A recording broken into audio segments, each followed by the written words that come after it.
폐섬유증, 턱발성 폐섬유증, 간질성 폐질환, 턱발성 폐섬유증 IPF, 호흡 증상 시 진단 후 5년 생존율 40%, 호흡 곤란 시 진단 후 3년 생존율 50%, 한국 남성 평균 생존 수명 80세. 2020년 5월 생존 여명 4개월에 80세 어르신께서 내원하셔서 폐섬유 시소탕을 꾸준히 복용하신 후 51개월간 폐섬유화의 진행이 멈춘 상태에서 2024년 8월 현재 84세에도 사회생활을 활기차게 영위하고 계십니다. 한국 남성 평균 생존 수명인 80세 어르신께서 폐섬유증으로 4개월여 여명 진단을 받으시고 도움을 청하셨습니다. 다음은 턱발성 폐섬유증 IPF에 대해 분당 서울대학교 병원 홈페이지에 기재된 내용입니다. 턱발성 폐섬유증은 진단 후 5년 생존율이 40%에 불과할 정도로 위험한 질환입니다. 호흡곤란과 같은 증상이 있는 상태에서 진단된 경우 평균적으로 3년 안에 절반 정도의 환자가 호흡 문제로 사망하게 됩니다.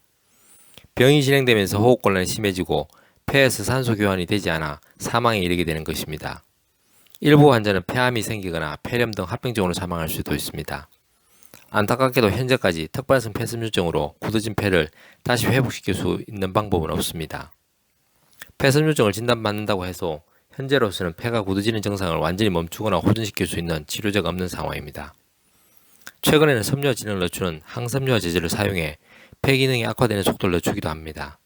현재 우리나라에서 상용 가능한 약제로는 pirfenidon과 닌텐달립이 있는데 이러한 약제는 한번 사용을 시작하면 평생 장기 복용해야 하고 소화장애, 설사와 같은 부작용이 나타날 수도 있습니다.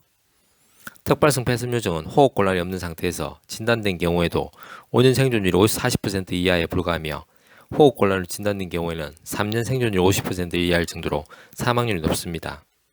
또한 부작용이 많은 항섬유화제의 복용에도 섬유화 진행 속도 4분의 1에서 2분의 1 지연에 불과할 정도로 급속도로 악화되는 위험한 질환입니다.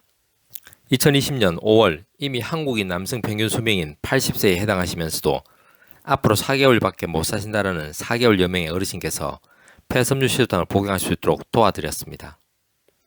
2024년 8월 현재 51개월간 폐섬유 시소탕의 복용으로 폐섬유증 진행이 멈춘 상태로 한국인 남성 평균 수명인 80세를 훌쩍 넘긴 84세 연세에도 사회생활의 삶을 활기차게 영위하고 계십니다.